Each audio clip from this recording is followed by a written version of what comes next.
Hello mga ka-anime! Welcome back sa ating channel. Ngayon, ipagpapatuloy na natin ang Chapter 28 ng Slam Dunk Inter High. Pero kung bago ka lang sa channel na ito, i-like at subscribe mo na at huwag mo na din kalimutan na i-hit ang notification bell para update ka sa mga bagong video na i-upload ko. Susubukan ko na mag-upload ng 2 o higit pang video kada linggo.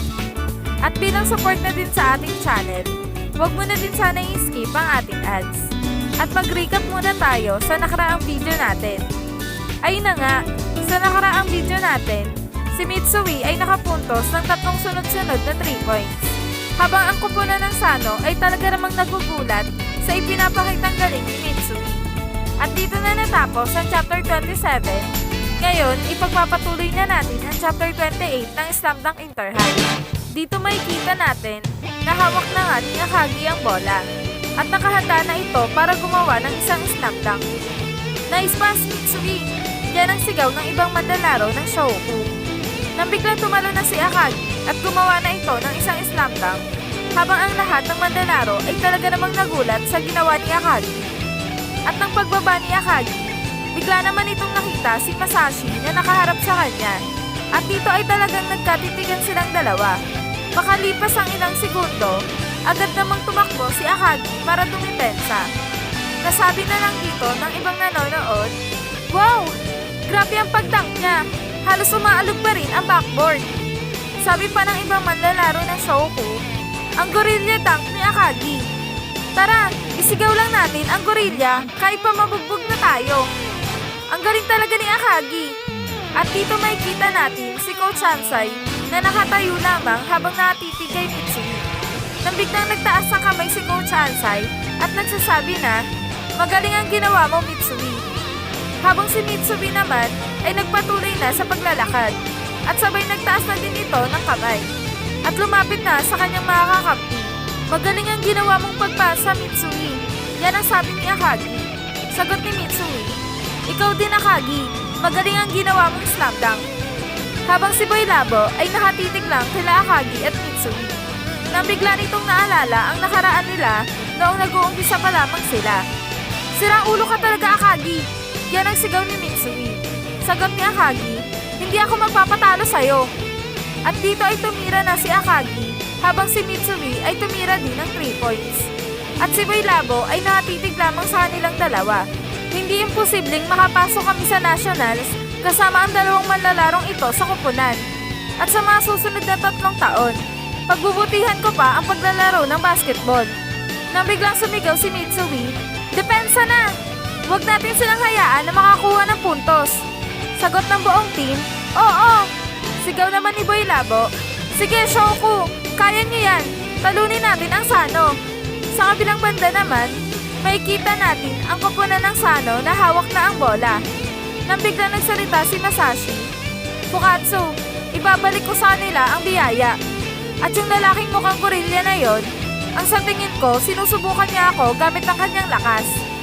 Nang biglang tumira si Masashi nang medyo malayo kay Akagi at pumasok ang tira nito. Na ikinagulat talaga ni Akagi. Nasabi na lang nito, "Ang buwisit na yan. Hindi ko alam na kaya niya din para mag-shoot mula doon." Sagot ni Mitsui, "Ang pagkakaalam ko, kaya niyang maglaro bilang isang small forward." Sagot ni Akagi, "O talaga?" Habang si Masashi ay talaga namang inaasar si Akagi at talagang nagkatitigan na naman silang dalawa. Nasabi na lang dito ni Akagi, "Gunggong ka." Sabi naman ng ibang manonood, "Magaling, Masashi. Mukhang oras na para mag-umpisa silang kumilos para sa muling pagbabalik ng Sano." Sabi naman ng koponan ng Kainan, halos 3 minuto na ang nakakalipas at puro 3 puntos lang ang ginagawa nila. Salamat kay Mitsui dahil ginaganaan silang maglaro. Sabi naman ni Kyota, mahusay sila ngayon kaysa dati. Habang si Ichinokura ay talaga namang nakatitig lang kay Mitsui. "Mitsui, ang galing niyang maglaro. Hindi ko inaasahan na mas mahusay siya kumpara sa iniisip ko. Subalit, kapag tumatakbo ako sa aming school marathon, walang nakakatalo sa akin. At noong ako'y nag-e-exam, nagsimulang sumakit ang aking sikmura. Pero tiniis ko ito ng sobra para matapos ko ang aking exam. Subalit, humantong pa rin ito sa isang appendicitis. At dati, iniisip nila Fukatsu Masashi, Masahiro at kahit si Sawakita na sobrang nakakapagod ang aming pagsasanay.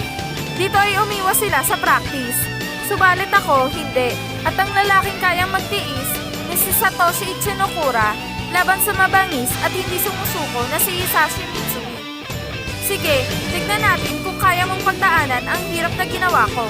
Tignan natin kung sino ang kaya magtiis at kung sino ang mas malakas sa ating dalawa. Ngayon, husgahan na natin. At hindi kita pipigilan, Mitsui, hanggang sa hindi mo nakayanin ang lahat. At dito ay biglang nagsisigawan ang lahat ng mga nanonood. Dahil na nga sa nagsisimula na namang kumilos ang koponan ng Shouku at Sano. Ano? Binabantayan niya ng maigi si Mitsui. Yan ang sabi ng mga manlalaro ng Shouku.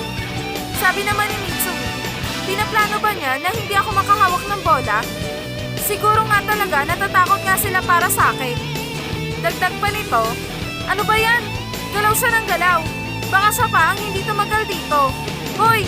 Sabi naman ni Ichinokura, matyaga ka lang at ipakita mo sa akin ang galing mo. Yun ay kung kaya mo akong patumbahin. Sabi naman ng coach ng Sano, magaling ang ginagawa mo, Ichinokura. Ipagpatuloy mo lang yan. Sabi naman ni Ryota sa kanyang isip, mukhang hindi ko pwedeng ipasa kay Mitsui ang bola.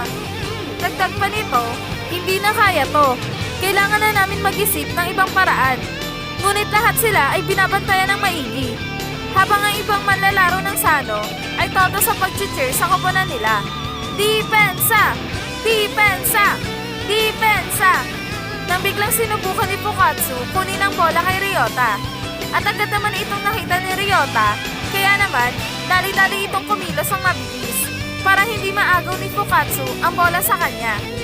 At nang naiwasan na ni Ryota si Fukatsu, agad naman itong tumakbo para gumawa ng isang puntos na ikinagulat talaga ni Masashi at Sawakita. Ang bilis niya talaga, yan ang sabi ng koponan ng Sano. At dito makikita natin na tumalo na si Ryota at gagawa ng isang layup. Nasabi na lang dito ni Rukawa, ano? Gagawin niya ba ito ng mag-isa? Nang biglang sinupalpal ito ni Sawakita na talaga namang ikinagulat ni Ryota. At tumalsik ang bola sa mukha ni Sakuragi na naging dahilan para tumalbog ang bola papunta sa basket at pumasok ito. Ano? Yan ang sigaw ni Sawakita na talaga namang gulat na gulat sa nangyari. At dito na natatapos sa chapter 28 ng Slam Dunk Inter High. At kung nagustuhan niyo ang ating kwento, share niyo na ito at mag-iwan na din kayo ng isang like sa ating video. At shoutout muna tayo para sa mga iilang miyembro ng ating channel. Shoutout sa'yo!